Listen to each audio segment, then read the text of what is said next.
Assalamualaikum warahmatullahi wabarakatuh. Bismillahirrahmanirrahim. Dengan saya Muhammad Fauzi Ahad. Kali ini saya nak bincangkan hal berkaitan dengan menghadapi banjir memahami alam. Okey. Sekarang musim banjir, Johor kita pun kena teruk. Cuma saya nak ini adalah persiapan dan juga amaran kepada orang Mersing sebab saya akan bincangkan hal berkaitan dengan banjir ni di kawasan Mersing. Kita fokus kepada kawasan Mersing.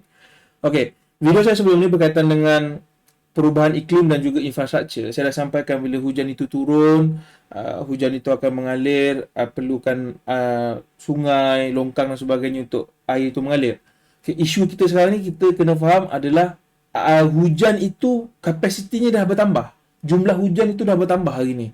Okey, ini disebabkan ada beberapa faktor. Antara faktornya adalah bumi sekarang memanas. Laut sekarang kita makin panas disebabkan ozon kita nipis, gas rumah hijau dia akan jadi lebih panas. Apabila panas ni, air yang jadi awan tu lagi banyak.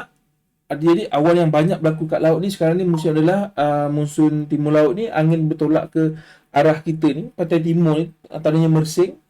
Jadi bila sampai ke darat, hujan itu turun ke daratan ni. Okey, apabila hujan itu turun ke daratan, kita nak kena faham kat sini. Bila hujan itu turun ke daratan, contoh hujan itu turun di darat di sini, di mana-manalah kawasan sini. Okey, air itu akan mengalir. Apa-apa pun air ini akan mengalir pada kawasan yang tinggi ke kawasan yang rendah. Begitu juga dengan sungai. Sungai ni dia mengalir daripada kawasan yang tinggi ke kawasan yang rendah. Okey, jadi isu dia adalah apabila hujan berlaku, contoh hujan berlaku di Gunung Arung, hujan berlaku di Jamaluang ni. Okey, hujan-hujan ni air surface ni dia akan mengalir. Okey, hujan yang bila turun dia ada dua keadaan. Satu, air yang akan mengalir dari surface tu akan mengalir, dan air yang kedua dia akan terserap ke dalam tanah. Okey, air yang terserap dalam tanah ni adalah jadi air bawah tanah tu. Okey, air yang bawah tanah ni dia akan mengalir juga, pergi ke laut juga, tapi lama. Mungkin hujan hari ni ataupun hujan yang 300 tahun dulu mungkin baru dia mengalir sampai ke laut. Dia lama, ambil masa yang lama. Okey, tapi hujan air yang cepat adalah air yang hujan dia akan ada surface. Maksudnya air itu akan masuk langsung ke sungai ataupun dia ada paya-paya kecil dan sebagainya, dia akan mengalir. Okey, isu adalah apabila dia mengalir, sungai ni yang dulu kapasitinya contoh sekian banyak, disebabkan lebih dia akan melimpah. Okey, kat sini kita kena faham di manakah kawasan limpahan air daripada sungai tu. Apabila berlaku air yang lebihan air, dia akan berlaku limpahan di kawasan sungai. Limpahan di kawasan tebing-tebing sungai itu. Okey, kawasan-kawasan yang sangat berpotensi untuk berlaku limpahan adalah kawasan-kawasan di tepi sungai. Okey, kalau di Mersing ni, di bandar Mersing ni, pastilah kalau di kawasan-kawasan Tanjung ni ada berpotensi. Tapi kita masih belum pernah dengar isu. Tapi boleh berpotensi sangat berlaku. Bila air pasang, dia tidak lepas, dia akan sangkut. Jadi, bila air tadi mengalir, hulu ke hilir, air itu mengalir sampai ke laut. Bila laut pun air pasang, jadi dia akan tertahan. Okay, apabila tertahan, dia akan tendang balik air tu. Air yang banyak tadi tu patutnya dia akan mengalir ke laut. Tapi apabila sampai dia pasang ataupun dah terlalu banyak, dia akan tendang balik dan dia akan membanjiri kawasan sekitar-sekitar sungai. Okay, jadi kawasan-kawasan seperti di bandar, di pasar, Sungai Muka 2, okay, di Kampung Kalang Batu, Taman Seri Daid. Okey, di sini taman Mersing Kecil, okey. Ada sungai ni, ada taman kawasan. Ini kawasan-kawasan yang ada lembangan sungai dia, kalau air tu lebih dia akan tolak ke situ dan kawasan tu boleh jadi banjir. Okey. Satu lagi yang kita perlu sampaikan, perlu faham. Jadi saya fahamkan bahawa air tu akan mengalir daripada kawasan tinggi ke rendah. Jadi, jangan nanti apabila tak banjir, kalau tak, contohlah kawasan sini tak banjir ni, kawasan Bandar Mersing tak banjir. Dan kita jangan ingat bahawa bila kawasan Bandar Mersing tak banjir, kita tak hujan, kita tak ada risiko banjir. Ada kan? Bila hujan tu, kalau hujan itu banyak kat kawasan-kawasan Gunung Arung dan kawasan-kawasan tinggi, dia akan mengalir air ke bawah.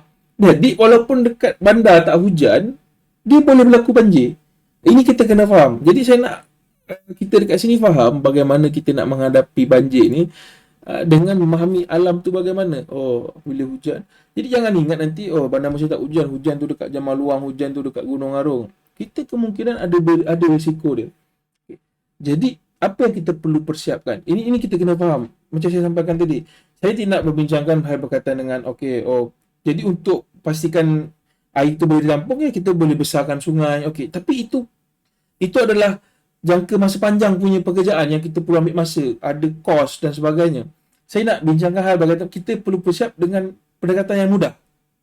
Okey, pertama kita jangan pergi tempat banjir. Itu satu. Jangan memandu pergi sana. Jangan bawa kereta masuk dalam banjir. Nanti kita tak boleh keluar daripada kereta. Okey. Selepas itu, kita dah siapkan barang-barang kita ni, kita masukkan dalam plastik ke, cari fail-fail yang mungkin boleh protect daripada masuk air. Supaya dokumen-dokumen kita ni tidak rosak. Okey. Selepas itu, kita dah boleh fikir-fikirkan untuk pindahkan kereta kita ke tempat yang lebih tinggi.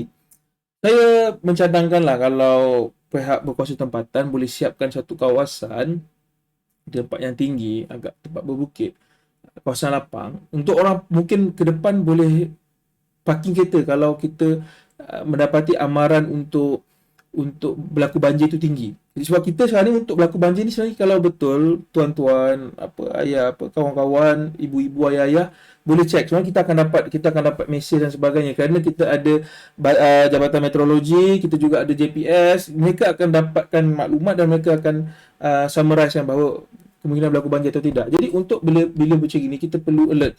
Dengan sistem teknologi maklumat hari ini, saya rasa lebih mudah. Jadi waktu ni bila tahu macam ini, kita dah boleh alihkan kenderaan kita letak ke kawasan lebih tinggi. Okay, jadi ini 3 perkara yang kita perlu siap sedia. Dan saya juga mencadangkan ke depan, bagusnya kita dah boleh fikir-fikirkan bahawa untuk sediakan rumah ataupun buat rumah tu dengan konsep yang mungkin ada loteng. Jadi kita boleh letak simpan barang berharga kita di loteng. Okay.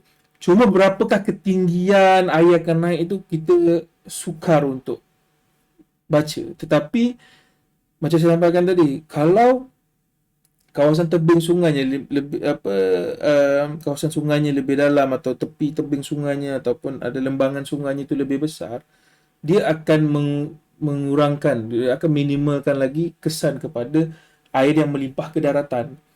Okey, ini adalah bagaimana kita menghadapi situasi.